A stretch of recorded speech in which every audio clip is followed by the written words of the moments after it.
The Lord be with you. And with your spirit. A reading from the Holy Gospel according to Matthew. Glory to you, O Lord.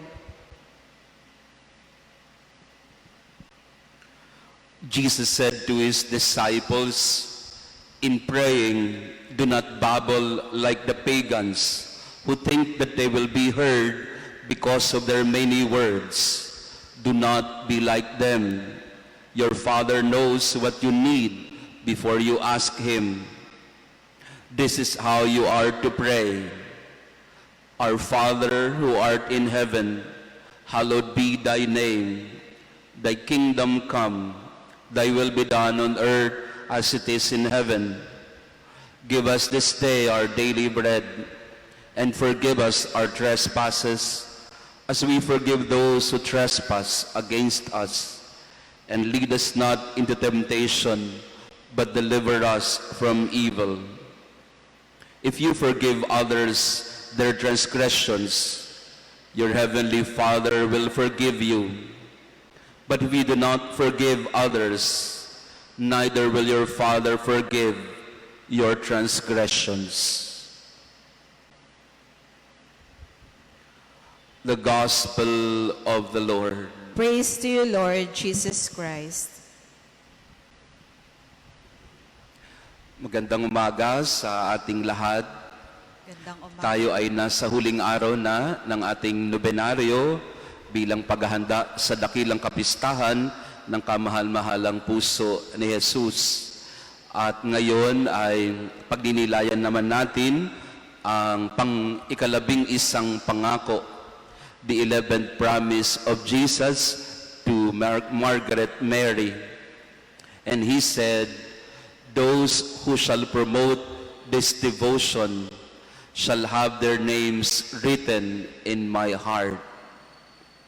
Those who shall promote this devotion shall have their names written in my heart.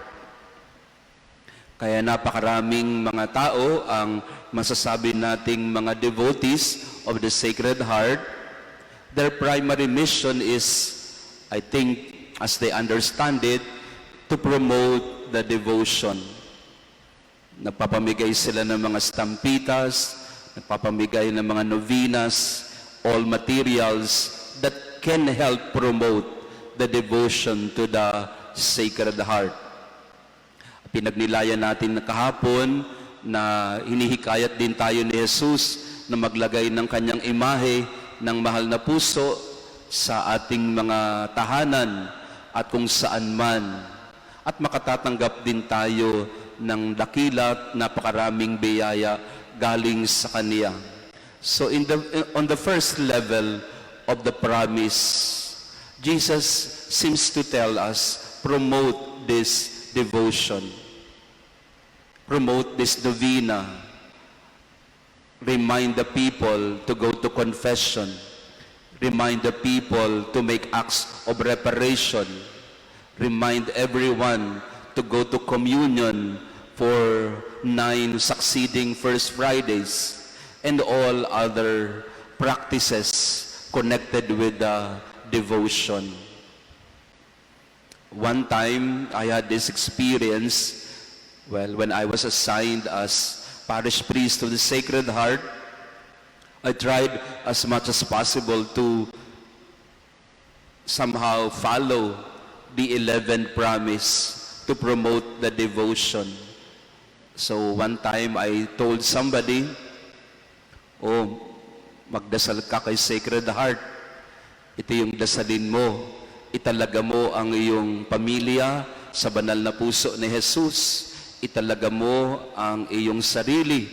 Consecrate your heart to the heart of Jesus. Consecrate your family to the heart of Jesus. Great blessings will be given to you as promised by Jesus to Margaret Mary. Alam po ninyo ang sagot niya sa akin, ay hindi na po, Father, deboto po ako ng Divine Mercy. Napailing na lang ako sapagkat ganoon ang pag-unawa ng mga tao sa devotion. It's as if the Sacred Heart is the enemy of divine mercy. Minsan meron tayong ganong somehow wrong kind of thinking that to be devoted to the Sacred Heart is not to be devoted to the divine mercy, and vice versa. That's a wrong notion of the devotion. This is not pitting one image of Jesus over another. Dito rin sa ating parokya, lagi ko pong nakikita yon at napapansin. Marami sa ating mga parishioners ay deboto din ng mahal na poong Nazareno. So one time, again, an experience, I asked one of our parishioners, meron tayong First Friday devotions dito sa ating parokya. We have our holy hour at 5 o'clock, and usually I give a recollection at 6 o'clock, reflecting on some topics or themes that can help us in our spiritual life. So I was trying again to promote the devotion to the Sacred Heart.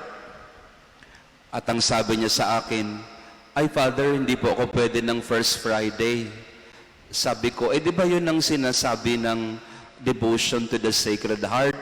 That you go to Mass for First Fridays of the month.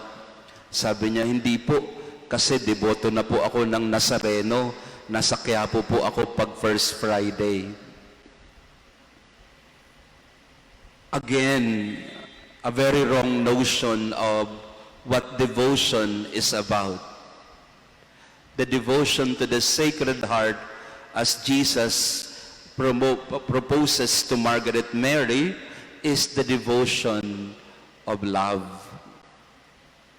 It is not, again, pitting Nazareno to Divine Mercy or to Sacred Heart, as if they are three different people, as if they are three different persons.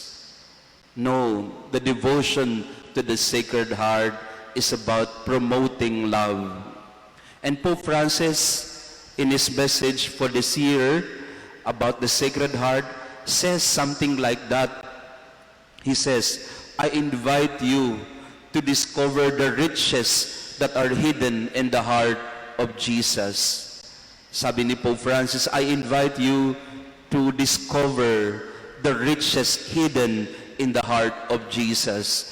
And he said, what are these riches that are hidden in the heart of Jesus? Pope Francis says, to learn to love your neighbor. That is the secret hidden in the heart of Jesus.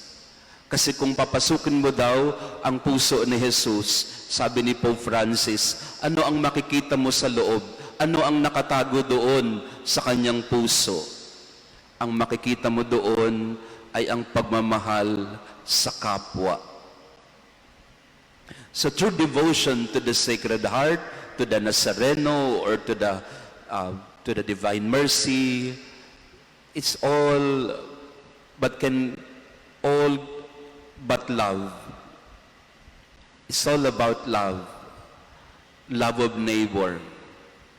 So the 11th promise talks about those who promote the devotion shall have their names written in the heart of Jesus. That is practically found in Matthew chapter 25. Sino ang makikilala ni Jesus sa kaduluduluhan ng buhay ng tao? In this parable in Matthew 25, Jesus was talking about separating the sheep from the goats, those to the right and those to the left. And he will say to those to the right, come to me, all you who are blessed of my Father. For when I was hungry, you gave me food. I was thirsty, you gave me drink. I was a stranger, you welcomed me. I was naked, you clothed me. I was sick in prison, you visited me. As you have done this to the least of my brethren, you have done so unto me. And to those on the left, they would ask the Lord, Lord, when did we not see you? And the Lord will tell them, when you did not see me in the people who are in need, you have missed my visitation. I do not know you. So to be written in the heart of Jesus is to be a good neighbor, to be a loving neighbor to those who are in need. Kaya sa ating misa ngayon at sa ating pagdiriwang din ng banal na puso ni Jesus, palakasin natin yung pagmamahal sa kapwa. Because that is the basic content of the heart of Jesus. And that is also at the heart of the devotion to the Sacred Heart. That is what St. Francis calls the hidden riches of the Sacred Heart. Love of neighbor. Kaya ipagdasal natin ngayon na matutuhan natin na mahalin ang kapwa, patawarin ang nagkasala.